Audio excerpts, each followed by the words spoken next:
Hello everyone, welcome back to my channel. आज हम start करने जा रहे हैं class 6 chapter 6 early forms of kingdoms, जिसमें हम जनपद और महाजनपद आज के बारे में पढ़ेंगे कि ये कैसे फॉर्म हुए थे।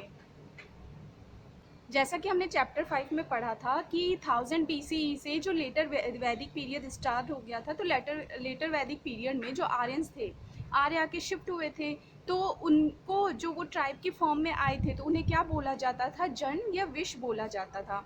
तो ये बात उसी टाइम की है, 1000 BCE जो जनपद फॉर्म हुए उन्हीं से फॉर्म हुए हैं। जन या विश से ही जनपद या महाजनपद फॉर्म हुए हैं। कैसे फॉर्म हुए हैं ये हम आगे पढ़ेंगे। तो ये उस टाइम की बात है, 800 BCE टू 600 BCE, इस टाइम पीरियड तक ये जनपद या महाजनपद फॉर्म हो चुके थे। जब यहाँ पे आर्य आके सेटल हुए थे इंडो गैंगेटिक प्लेन के आसपास, जैसे मैंने बताया था जो फर्टाइल प्लेन थी उसके आसपास वो आके सेटल हो गए थे, तो उन्होंने यहाँ पे आके कुछ न्यू वर्ड सीखे। कहाँ से आए थे वो लोग? सेंट्रल एशिया से आए थे। तो यहाँ का तो धीरे धीरे क्या हुआ, उनका जो एम्पायर था बढ़ने लग गया, उनका किंगडम बढ़ने लग गया। तो ये किंगडम फिर धीरे धीरे पावरफुल एम्पायर में चेंज हो गए। मतलब जो कि जन ये विश थे, जो कि ऋग्वैदिक पीरियड में आर्य थे, आर्य आए थे, तो आर्य जो सोसाइटी थी उसमें छोटी छोटी ट्राइब्स थी जिन्हें जन या विश बोला जाता था। तो वो जन क्या करती थी, आपस में हमेशा लड़ती झगड़ती रहती थी। तो जब लड़ाई होती थी तो दोनों में से एक पार्टी जीतेगी, तो जो जन मतलब जीत जाती थी, जो ट्राइब जीत जाती थी, वो वहाँ पे फिर मतलब अपना पूरा विस्तार कर देती थी। तो उस तरीके से जनपद फॉर्म होते थे, मतलब जन के पद जहाँ पे पड़े हैं, ठीक है, तो वो अपना वहाँ पे स्ट्रॉन्ग ये बना लेती थी, अपने ट्राइब को पूरा फैला लेती थी और वहाँ फॉर्म हो जाता था जनपदास। तो ये जो आर्य थे ये पहले सिंगल जन या ट्राइब में थे और फिर ये जनपद में चेंज हुए। इन्हें फर्स्ट स्टेट भी बोला जाता है या अर्ली स्टेट भी बोला जाता है, क्योंकि सबसे पहले इन्होंने ही अपना एम्पायर बढ़ाया ना, इसलिए इन्हें फर्स्ट स्टेट भी बोला जाता है। तो क्या हुआ कि ये जनपद फॉर्म हो गए। अब इन जनपद में भी क्या हो गया, बाद में धीरे धीरे होता ही है कि अपना जो वो लोग एम्पायर एक्सटेंड करते हैं तो आपस में लड़ाई झगड़ा चलते रहता है। तो इन जनपद में भी आपस में कॉन्फ्लिक्ट चलता रहता था, लड़ाई झगड़ा चलता रहता था। तो जो जनपद जीत जाती थी, जिन्होंने अपना एम्पायर थोड़ा बढ़ा लिया, तो वो किस में चेंज हो जाती थी, महाजनपद में। फिर उन्हें महाजनपद कहा जाने लगता था, मतलब वो पावरफुल बन जाती थी दूसरे जनपद को, ये दूसरे जो स्मॉल स्टेट्स हैं उन्हें डिफीट करके, उन्हें हरा के। तो टोटल उस टाइम तक जो गंगा वैली है उसके आसपास 16 महाजनपद हो चुके थे। जो इनके नेम थे वो नेम कैसे रखे गए थे, जो इनकी ट्राइब का जो हेड होता था, चीफ होता था, उनके नेम पर, या जो रूलर होता था उनके नेम पर इस महाजनपद का नेम रखा जाता था। और ये क्या करते थे, जब इन्होंने अपना एम्पायर एक्सटेंड किया था तो इन्हें सेफ्टी भी चाहिए होगी, तो सेफ्टी के लिए ये लोग फोर्टिफिकेशन करते थे। फोर्टिफिकेशन क्या होता है, दुर्ग बनाना, किला बनाना, बाउंड्री देना एक तरीके से, कि जो अपना मतलब उनका एम्पायर था उसके चारों ओर वो लोग किलाबंदी कर देते थे, मोटी मोटी दीवारें डाल देते थे शत्रु के अटैक से बचने के लिए, या कोई इस पर अटैक ना कर पाए। ठीक है, ये किससे बनी होती थी, बड़ी बड़ी भारी भारी स्टोन से बनी होती थी, बहुत ही मजबूत वॉल बनाते थे ये लोग जो फोर्टिफिकेशन करते थे। तो ये महाजनपद इस तरीके से फॉर्म हुए और वो लोग रहते थे। तो ये लोग क्या थे ना कि काफ़ी रिच रिसोर्सेज थे इनके पास, एग्रीकल्चर तो उस टाइम तक अच्छा था ही, तो इनका एम्पायर उस टाइम काफ़ी एक्सटेंड होता गया। ठीक है, कहाँ से कहाँ तक फैला हुआ था, तो ये देखिए नॉर्थ में जो हिंदू कुश माउंटेन है वहाँ से साउथ में गोदावरी तक, यहाँ तक था। उसके बाद ईस्ट बिहार से लेकर और वेस्ट में अफगानिस्तान यहाँ तक पूरा फैला हुआ था ये महाजनपद जो है, 16 महाजनपद वो। उस टाइम के मेन महाजनपद कौन कौन से थे, तो कौशल, वत्स, मगध, वज्जी, अवंती, ये सारे जो थे मेन महाजनपद थे।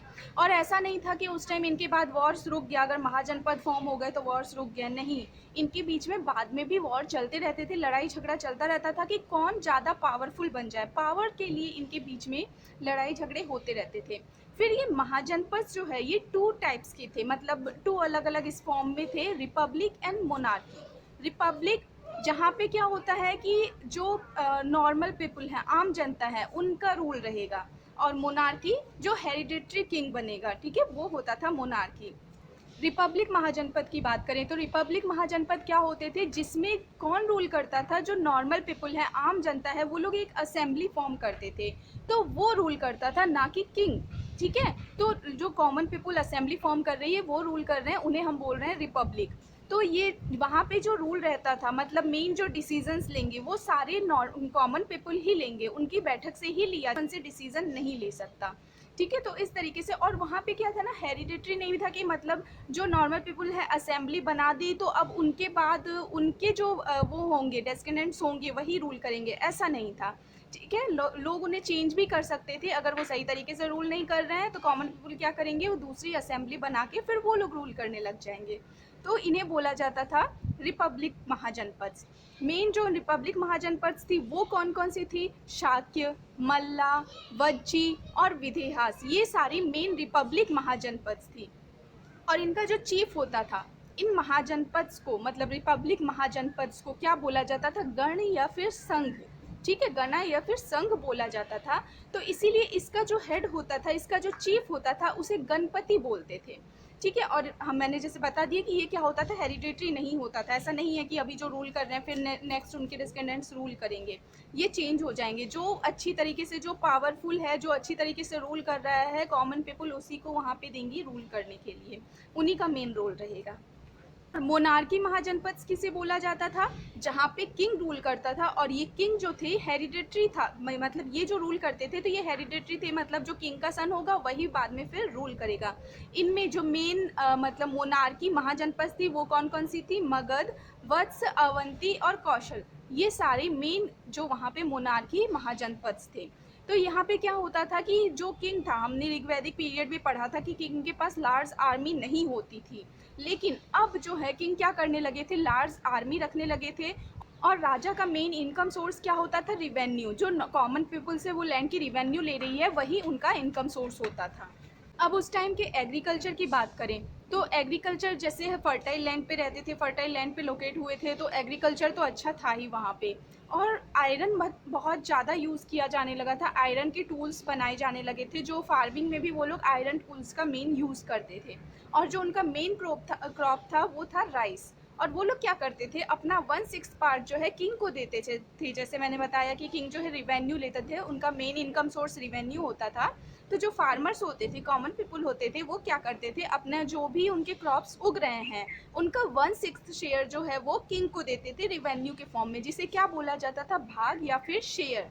और जो ये जो फार्मर्स हैं, ये लोग नई नई टेक्निक सीख रहे थे, नई नई टेक्निक से एग्रीकल्चर करना स्टार्ट कर रहे थे। जैसे पहले ये लोग क्या करते थे, स्कैटरिंग सीड्स, मतलब बीजों को जो खेतों में ऐसे ही लगा देते हैं, वो कर रहे थे। धीरे धीरे इन्होंने ट्रांसप्लांटेशन सीखा। ट्रांसप्लांटेशन क्या होता है, आप जैसे घर में क्या करते होंगे, छोटे मोटे सीड लगाए, ठीक है, फिर उससे प्लांट ग्रो किया, कहीं भी छोटे पोर्शन में आपने लगाया, और फिर उस प्लांट को आपने क्या किया, दूसरी जगह बड़े पोर्शन में, बड़े एरिया में शिफ्ट कर दिया, बड़े गमले में या फिर किसी बड़े एरिया में डाल दिया, तो इसे बोलते हैं ट्रांसप्लांटेशन।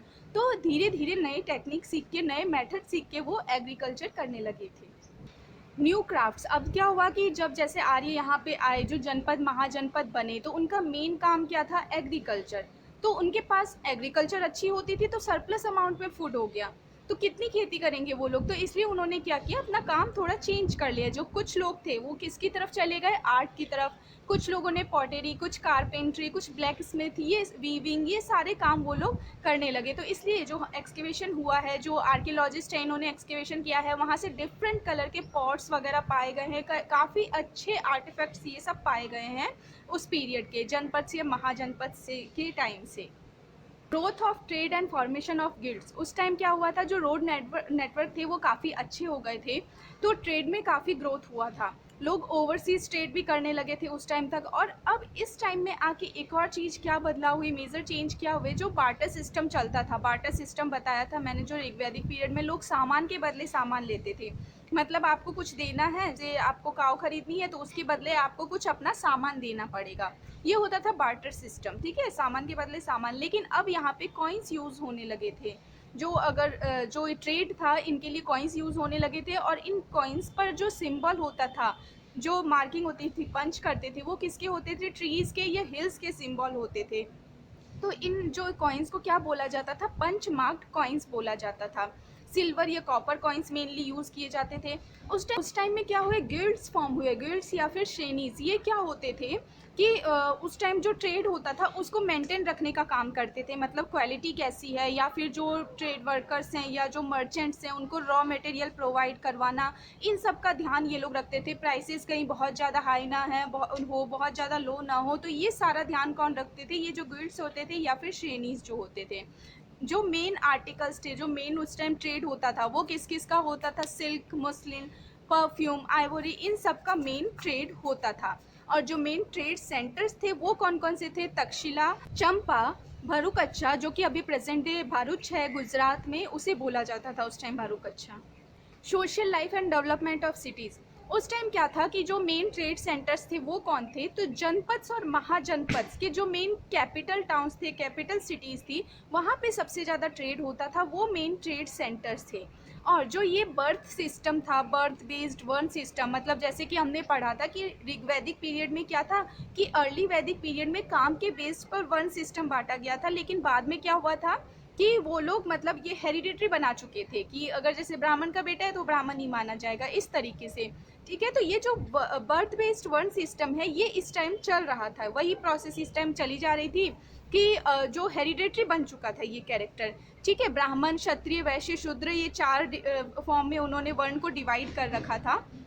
और जो यहाँ पे अब है ना कास्ट सिस्टम भी आ चुका था, और अलग अलग कास्ट के अलग अलग इनके अलग अलग रूल थे, रूल रेगुलेशन अलग अलग थे कि जो इंटर कास्ट मैरिज या इंटर डाइनिंग ये सब कुछ मतलब नहीं चलता था। इंटर डाइनिंग मतलब जो साथ में बैठ के खाना खा रहे हैं, अदर कास्ट के लोग एक साथ बैठ के खाना नहीं खा सकते, ये सब चीज़ उस टाइम चलने लगी थी, स्टार्ट हो गई थी। जो फार्मर्स थे वो कहाँ रहते थे? विलेज में रहते थे। और जो भी मतलब मर्चेंट्स थे या ट्रेड पर्सन, क्राफ्ट पर्सन, ये सारे ज़्यादातर सिटीज़ में रहते थे। रिवेन्यू, जैसे कि उस टाइम किंग ने अब क्या किया था कि लार्ज आर्मी रखना स्टार्ट कर दिया था। हमने पढ़ा कि उनका जो एक्सपेंडिचर है वो होने लगा, वो लोग नए नए फोर्ट बनाने लगे। तो इन सब के लिए अब ज़्यादा एक्सपेंडिचर हो रहा था, वो अपना जो एम्पायर है वो एक्सटेंड कर रहे थे, तो उन्हें टैक्स कलेक्ट करने में, ये रिवेन्यू कलेक्ट करने में प्रॉब्लम आ रही थी। ठीक है, उनका एम्पायर बढ़ रहा था, तो इसलिए किंग्स ने क्या किया, वहाँ पे टैक्स कलेक्टर्स जो हैं उन्हें अपॉइंट किया, जो स्पेशली मतलब डेली का टैक्स कलेक्ट करते थे, यही उनका काम था। ठीक है, रेगुलर बेसिस पे टैक्स कलेक्ट करना।